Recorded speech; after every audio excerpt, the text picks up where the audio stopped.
जिसके अंतर्गत चीन के संविधान की 5 विशेषताएं लिखी जिनमें सैद्धांतिक दृष्टि से कठोर व्यवहार में लचीला जैसी 5 विशेषताओं को हमने पढ़ा है। आज उसके आगे हमको अन्य विशेषताओं को देखना है, जिसमें आज जो हम पढ़ रहे हैं उसमें अन्य विशेष महत्वपूर्ण जो विशेषताएं हैं, इसमें एक है बहुराष्ट्रीय राज्य। चीन बहुराष्ट्रीयताओं वाला राज्य है और बहुत सी राष्ट्रीयताएं यहाँ विद्यमान है। 93% के आसपास यहाँ हान प्रजाति के लोग हैं, हान राष्ट्रीयता के लोग निवास करते हैं और बाकी अन्य 55 विभिन्न अन्य राष्ट्रीयताएं हैं। 56 राष्ट्रीयताओं के लोग यहाँ रहते हैं और संविधान के द्वारा सभी राष्ट्रीयताओं के नागरिकों को स्वतंत्रताएं प्रदान की गई। तो ये भी इसकी एक संविधान की विशेषता है कि बहुराष्ट्रीयताओं वाला राज्य है और अन्य राष्ट्रीयताओं को भी यहाँ स्वतंत्रता दी गई। एक ही संविधान की विशेषता है लोकतांत्रिक केंद्रवाद की। संविधान में ही लिख दिया गया है कि चीन लोकतांत्रिक केंद्रवाद अपनाने वाला राज्य है और लोकतांत्रिक और केंद्रवाद दोनों परस्पर विपरीत चीजें हैं, पर दोनों का समन्वय चीन के संविधान के माध्यम से किया गया है। लोकतांत्रिक इसलिए है कि हर स्तर पर जनता की भागीदारी है और केंद्रवाद इसलिए है कि राजनीतिक दल में और शासन में जो ऊपर से आदेश आता है उसकी पालना नीचे के स्तर के इकाई को करनी अनिवार्यता है। तो स्वतंत्रता निचली इकाई को उतनी है जितनी की ऊपर की इकाई चाहती है, तो इसलिए केंद्रवाद है। तो लोकतांत्रिक भी है और केंद्रवाद भी, दोनों चीजों का समन्वय चीन के संविधान के माध्यम से किया गया है। फिर चीन के संविधान में एकात्मक शासन प्रणाली को अपनाया गया है। शुरू से यहाँ एकात्मक शासन प्रणाली है।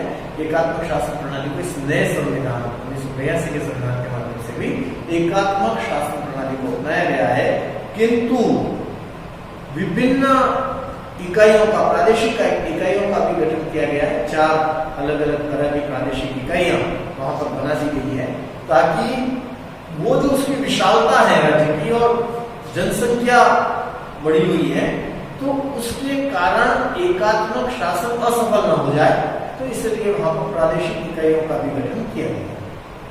नागरिकों को मौलिक अधिकार दिए गए हैं, मौलिक कर्तव्यों का भी उल्लेख है।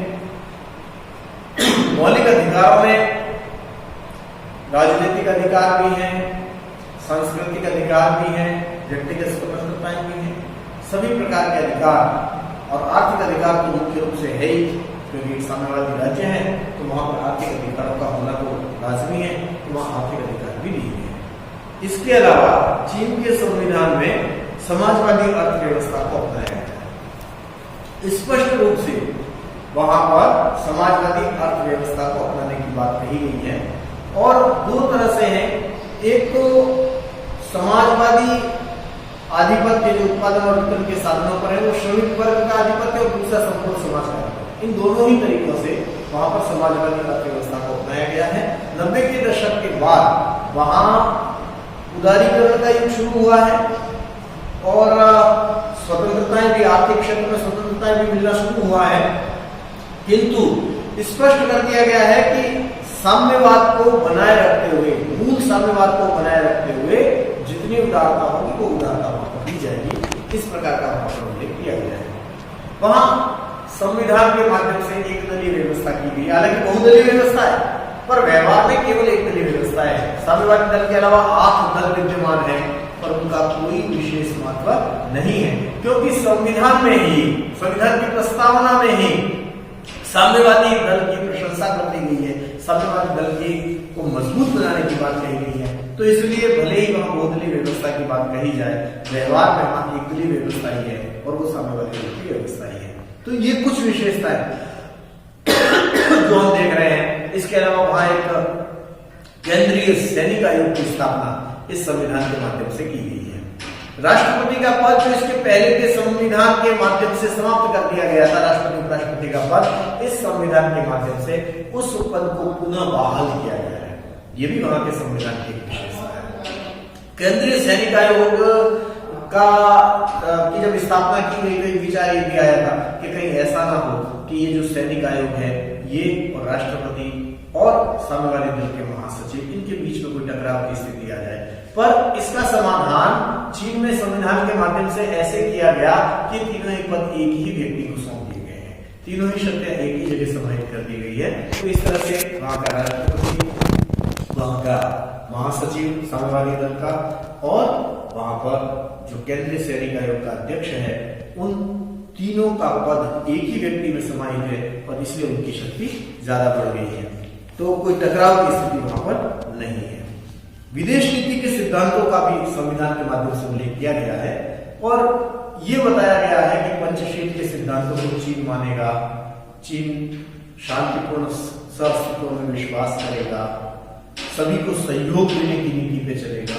तो ऐसे जो सैद्धांतिक प्रादेशिक अखंडता का सम्मान करेगा, ये कुछ विदेश नीति के सिद्धांत है जिनका उल्लेख भी चीन के संविधान के माध्यम से किया गया है। वहां की न्यायपालिका की स्थिति अधीन है, स्वतंत्र न्यायपालिका नहीं है, क्योंकि वहां साम्यवादी दल का वर्चस्व है और जो न्यायपालिका है वो भी उस दल के अधीन है। तो वहां पर एक स्वतंत्र न्यायपालिका की व्यवस्था संविधान के माध्यम से नहीं की गई है। तो ये कुछ विशेषताएं जो हमने देखी चीन के संविधान की, कुछ महत्वपूर्ण विशेषताओं पर एक बार फिर अपन दृष्टि डाल देते हैं। बहुराष्ट्रीय राज्य, इसमें 56 राष्ट्रीयताएं निवास करती हैं चीन में और हान राष्ट्रीयता से जुड़े हुए व्यक्तियों की संख्या सर्वाधिक 93.3% है और अन्य जो 55 राष्ट्रीयताएं हैं उन सभी को भी भाषा, लिपि और संस्कृति आदि के प्रसंग में पर्याप्त स्वतंत्रताएं प्राप्त है। लोकतांत्रिक केंद्रवाद चीन में है। अनुच्छेद 3 में लिखा गया है चीन के संविधान के कि चीन के सभी शासकीय अंग लोकतांत्रिक केंद्रवाद के सिद्धांत को लागू करेंगे। और ये जो लोकतांत्रिक केंद्रवाद, जैसा मैंने पहले भी बताया, लोकतंत्र इसलिए है कि जनता की भागीदारी हर स्तर पर है और केंद्रवाद इसलिए कि हर आदेश ऊपर से आते हैं, ऊपर के आदेश को निचली इकाई को मानना अनिवार्य है। एकात्मक शासन प्रणाली और प्रादेशिक इकाइयों की व्यवस्था है और ये इकाइयां 4 प्रकार की हैं। पहली, प्रांत, स्वायत्तशासी प्रदेश और केंद्र के अधीन नगर निगम। दूसरी जो प्रादेशिक इकाई है वो प्रांतों और स्वायत्तशासी प्रदेशों को स्वायत्तशासी जनपदों, जिलों, स्वायत्तशासी जिलों और नगरों में बांटा गया है। तीसरी प्रादेशिक इकाइयां जिलों और स्वायत्तशासी जिलों को जनता के कम्यूनों और कस्बों में बांटा गया है। और चौथी जो प्रादेशिक इकाई है वो स्वायत्तशासी प्रदेश, स्वायत्तशासी जनपद और स्वायत्तशासी जिले अल्पसंख्यक जातियों के राष्ट्रीय आत्मनिर्णय के अधिकार की रक्षा के लिए बनाए गए हैं। तो इस प्रकार से 4 प्रकार की प्रादेशिक इकाइयां वहां एकात्मक शासन होते हुए भी बनाई गई है। फिर विशेषता है नागरिकों के मौलिक अधिकार और मूल कर्तव्यों की। वहां के संविधान के अध्याय 2 अनुच्छेद 33 से 33 से 56 में मौलिक अधिकार और मौलिक कर्तव्यों का उल्लेख किया गया है, जिसमें आर्थिक अधिकार है, काम का अधिकार है, या अपंगता की अवस्था में या बीमारी की अवस्था में सहायता प्राप्ति का अधिकार, इस प्रकार के कुछ आर्थिक अधिकारों का उल्लेख किया गया है। राजनीतिक अधिकार 18 वर्ष से अधिक आयु के व्यक्तियों को मत देने का अधिकार है, या शासन के यदि सरकारी अधिकारी और कर्मचारियों के खिलाफ शिकायत करने का अधिकार, ये राजनीतिक अधिकार है। सामाजिक और सांस्कृतिक अधिकार भी वहां नागरिकों को दिए गए हैं। व्यक्तिगत स्वतंत्रताएं, व्यक्ति की स्वतंत्रता वगैरह वहां नागरिकों को दी गई है, तो कुछ व्यक्तिगत स्वतंत्रताएं भी वहां पर नागरिकों को प्रदान की गई है। तो ये कुछ मौलिक अधिकार हैं। इन मौलिक अधिकारों के अलावा कुछ कर्तव्यों का भी उल्लेख वहां पर किया गया है। उन कर्तव्यों में प्रत्येक नागरिक का दायित्व है कि वह राज्य के हित के लिए कार्य करेगा, आवश्यकता होने पर सेना में भर्ती होने के लिए भी तत्पर रहेगा। तो ऐसे कुछ कर्तव्यों का भी वहां पर उल्लेख किया गया है। और 2004 में जो मानव अधिकार है, उन मानव अधिकारों को भी मूल अधिकारों के अंतर्गत वहां पर चीन में शामिल कर दिया गया है।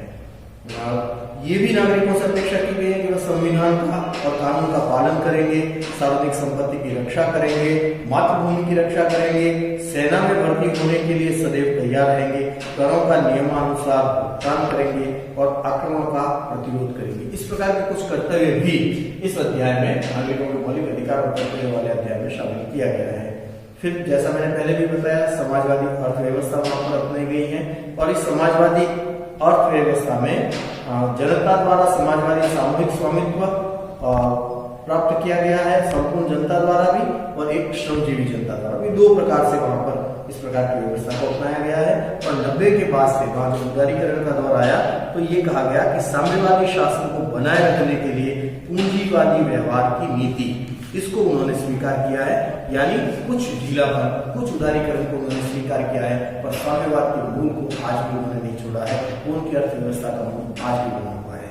एक विशेषता मैंने आपको बताया कि राजनीतिक दलों के गठन की स्वतंत्रता है, लेकिन एक दलीय प्रणाली है। आप गठन कर सकते हो पर उनका कोई अस्तित्व, कोई महत्व नहीं है। जैसा मैंने अभी पहले भी कहा कि 8 राजनीतिक दल हैं साम्यवादी दल के अलावा, तो उनका कोई महत्व नहीं है, क्योंकि वहां पर सर्वोच्चता तो साम्यवादी दल को ही प्राप्त है और संविधान में लिख दिया गया है कि साम्यवादी दल की सर्वोच्चता रहेगी। इसलिए अन्य दलों का होना या नहीं होना कोई ज्यादा महत्व नहीं रखता है। हालांकि स्वतंत्रता दी गई है कि अन्य दलों का गठन किया जा सकता है। केंद्रीय सैनिक आयोग की स्थापना इस नए संविधान के माध्यम से ही की गई है और जैसा मैंने पहले कहा कि राष्ट्रपति ही केंद्रीय सैनिक आयोग का सर्वोच्च पदाधिकारी होता है।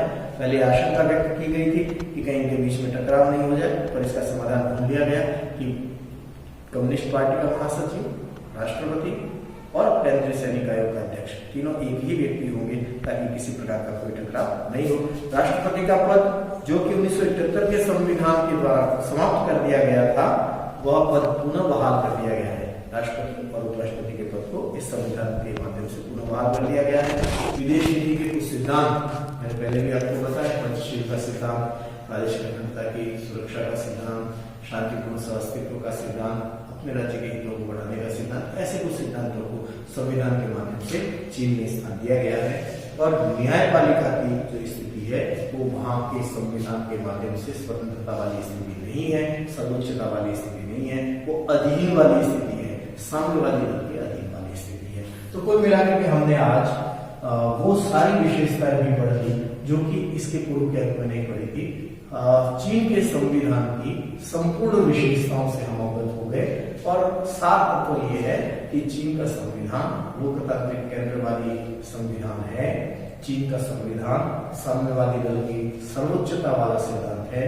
चीन का संविधान सैद्धांतिक दृष्टि से नागरिकों को स्वतंत्रता देता है, पर व्यवहारिक दृष्टि से वहां आज भी साम्यवादी दल की तानाशाही